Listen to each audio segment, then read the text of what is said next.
Greetings and welcome to Activating Combat Mode, a podcast where we'll discuss everything gaming and Square Enix related. Today, we're going to talk about a game everyone wants more info on, that of FF7 Rebirth, with a focus on what Zack being alive really means for the sequel and the trilogy as a whole. So, I guess my first question is, why do you personally think they chose to remaster Crisis Core Reunion? I think they wanted to bring it back because, there's a lot of story in there that affects 7 that, you never really thought about when 7 was out. Like, you didn't know there was anything that happened before. It was just kind of a, oh yeah, Cloud's a mercenary, that's cool. He's helping this group, and bad things happen, and everything just kind of keeps snowballing from there. There's, you don't have an origin for Sephiroth, you just know that he was a soldier, he turned bad. But Zack and everything that happens to Zack gives you perspective on how things started and where everything was going, and Zack was the hero, not Cloud, and Cloud's memories are just muddled in the way things happened. And yeah, Cloud eventually becomes a hero, but Zack is definitely the main one at first. They paint Cloud as such a hero, and then you find out in Crisis Core that no, he was unconscious for a good chunk of that. It wasn't actually him. His memories were muddled because of the Mako poisoning, and it was actually Zack doing most of the heavy lifting, literally lifting Cloud. Well, that, yeah. And I guess if we count the addition of Crisis Core and the ending of Remake, do you agree with the, consensus that Zack will be a playable character in Rebirth? I think he'll have some sort of playable capacity, whether it's like a full-on, you get to play him as main party throughout the whole thing, or if it's going to be, like an FF8 kind of side story where we keep bouncing back and forth, or we pull a Last of Us 2 where it's, you play through the story as Cloud and them, and you're just like, I really thought we'd play as Zack, and you get to the end, air quotes, of the story, where it doesn't quite finish, and all of a sudden fades to black, and now you're playing as Zack, starting back, 20 hours ago. And you're like, oh crap, what? Didn't I already do part of this? So, but I from think... his perspective, yeah, right? Playing as Zack instead of as Cloud in them, whether it's the same story, alternate universe, or if it's, we started on the right side of the map with Cloud, and now we're on the left side with Zack, and they're going to slowly meet up at the end, and then when they meet up is when the stories kind of interlock and start going together. I think either that, the Last of Us route, or FF8 route, either of those would be a fantastic way to tell the story. Yeah, I actually really like the idea that you brought up of The Last of Us 2, and it would all depend on how they pull that off, but playing for Cloud for a large portion of the game, 3/4 or whatever, and then, or half or however, and then you go to switch to Zack, and he gets up to the exact same point as Cloud, and that's when something major happens. So story-wise, I don't know who you'd be playing as from that point, but the stories would definitely converge in that one spot. I think that would be a pretty cool way to do it, actually. I think that would be a great way to do it. And then, like you said, we have the FF8 way, which is a very popular one, along with the Kingdom Hearts one, the reverse Rebirth scenario, because after all, the game is called Rebirth for Final Fantasy, so we could see a Zack scenario unlock after a Cloud scenario. Yeah. Yeah, not my favorite idea for it, but I think I would really prefer to see a Last of Us or Final Fantasy VIII. Kind of story flips. Alright, so going off of that, Zack is probably going to have a party. He can't do everything by himself. Who do you see as the most likely party members for Zack for his story? Well, just knowing how the story played out, there's certain characters that, should have died based off the original story, but clearly survived by the end. So, Jesse, Biggs, and Wedge, all the Avalanche people. At least 2 out of the 3 of those look like they've survived and were unconscious at the end. Or at least had ways that they could have survived. So I think we could see the survivors of those 3 be part of the group. There's definitely other characters between the Yuffie expansion and the main story that could be surprising extra characters. For all we know, other people that may have died in Crisis Core didn't and are still alive, and somehow they will team up with Zack. Like, You talking like Angeal or like? I mean, Angeal sounds like it's probably a finite end to him, but I don't know. Maybe there's someone else still left alive. Like, what was it, Cisne? Well, Cisne, yeah, we don't know anything about Cisne. We don't even know her real name. Yeah, so like, there's definite other characters that exist that were never addressed in 7 that could just be locked away somewhere or off on their own missions or just unconscious in a hospital somewhere that we have no idea. Or a test tube baby kind of thing. They're just stuck in a test tube. That's what I feel like happened to Genesis when Nero and Vice picked him up. I feel like he's stuck in a test tube, and when it comes to Cisne, I just feel like she just straight up quit the Turks after what happened to Zack, because we don't see her, like you said, in the original FF7. But I would go one step further, and I think with having Crisis Core, we have to see Cisne somehow in Rebirth. Like, to me, it wouldn't make much sense if we don't, because Zack is going to want to track her down. She would be one of the people. If he can't find Aerith, and he can't find, like, any... Like, I don't know, she seems like a really strong candidate. Yeah, I mean, it makes sense that Zack would try and track her down, be like, you've always been able to help me find this person, you've always had tabs on them, like, can you help me find Cloud or Aerith, and help me figure out what the hell's going on, where everybody just disappeared to. Like, it's definitely a possibility that she is going to be, whether it's an interactive NPC or a party member, I think she'll have something to do with Zack's storyline. Yeah, and actually, that makes me wonder, a lot of people have been wondering if, when Zack has his own party members, will they be, like, playable so that you can switch to them the way you can, like, with Tifa and Aerith? Or will they only be playable to the extent that Sonon was in Yuffie's DLC? So, whereas you will play as Zack, but you can still issue commands and synergies to the other characters, but you have to still just be the character Zack. If they do it in a way like FF8 and keep the parties separate through the entire game, I can see them having 2 different battle systems and not having the same battle system that Cloud and the rest of the group would have. So yeah, we could be issuing commands more like a Final Fantasy 15 scenario, where it's just, you press your trigger buttons instead of actually going through a menu and doing stuff. But if it's going to be like, eventually they meet up and they form like an even bigger party to the point where we might end the game with a multi-party battle, like 6, Yeah. then I think they would end up having a very similar battle system to one another rather than trying to split it up. So I think it more depends on how the overall setup of the game goes. That's true. And why overcomplicate things if they don't have to? Well, yeah, I mean, that makes me wonder, because there's so many playable characters for Cloud's story, and you still feel like everybody is going to stick with Cloud who he's supposed to, in terms of, like, Yuffie, Vincent, Cid, at least you're imagining. So there's so many party members. In total, it's just like, if they add any to Zack, whether it's Cisne, Genesis, Biggs, Wedge, how do they have, like, 15 party members in one game and balance that out, unless Zack's party members are only playable like Sonon?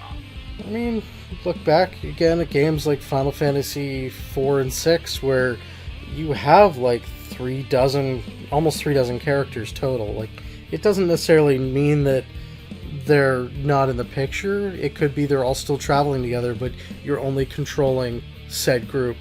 So, if you go into Shinra headquarters, it's okay. You have your main party that you're playing as, and then the others go off in their own groups to explore different levels, different spots of the building, but all with the same ultimate goal where they eventually meet up at the same place.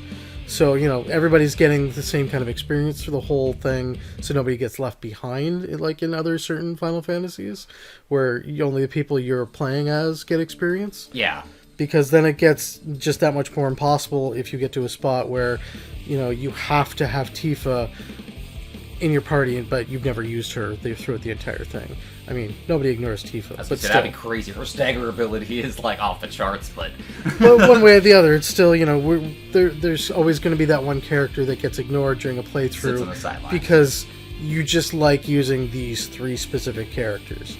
So, like, it would only make sense that everybody kind of gets shared experience through it. and then it's just more getting used to the different battle styles when you have to change them out. Yeah, I can see that. At least that's what I'm hopeful for.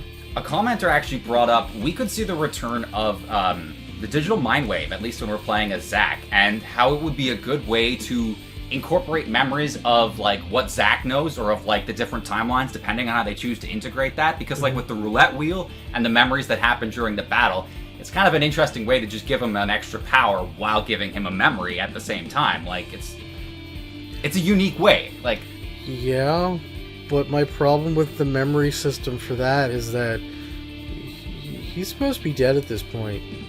So he's not going to have any new memories to kind of run off of. It's going to be kind of weird. Like, yes, he's going to be creating more memories along the way, just as he did in the original, but, like, I feel like the memory system might get a little messed up because he's not supposed to exist. Maybe that's just me? Oh, it does bring up an interesting point, and they could even, I don't know, they could even play on that and, like, confuse us by being like, okay, so is this his memory from the original timeline where he died, or is this from, like, a new timeline? I just remembered something else that we talked about a while ago.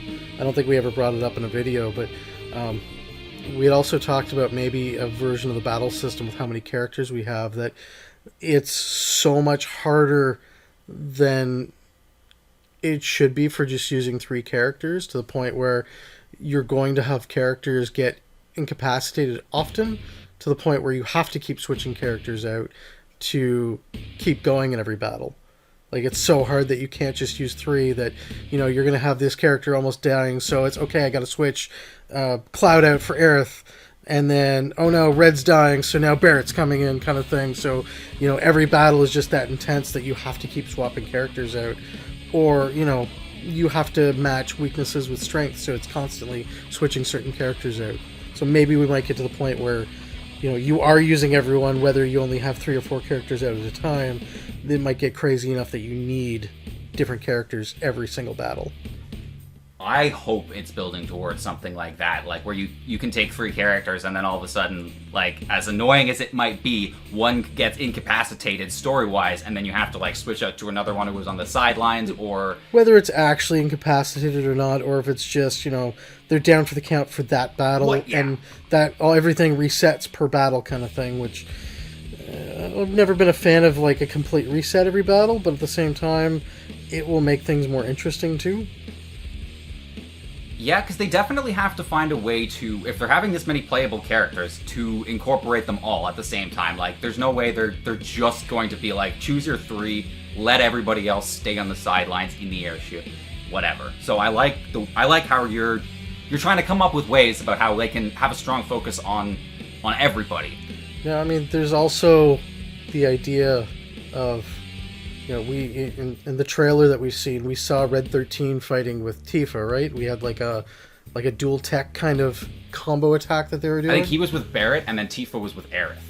Okay, so maybe it's the point too where we have character team ups where, you know, you may be controlling Cloud, but then you have Tifa and Aerith together, fighting together, and you can issue commands to those two. Then you have Barrett and Red 13 fighting together, and they're combined as a single character kind of thing.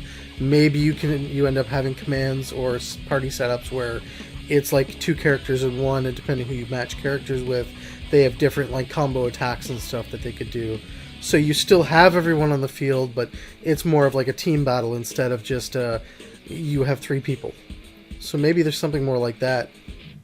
That would be interesting. That would be a very big change for battle system.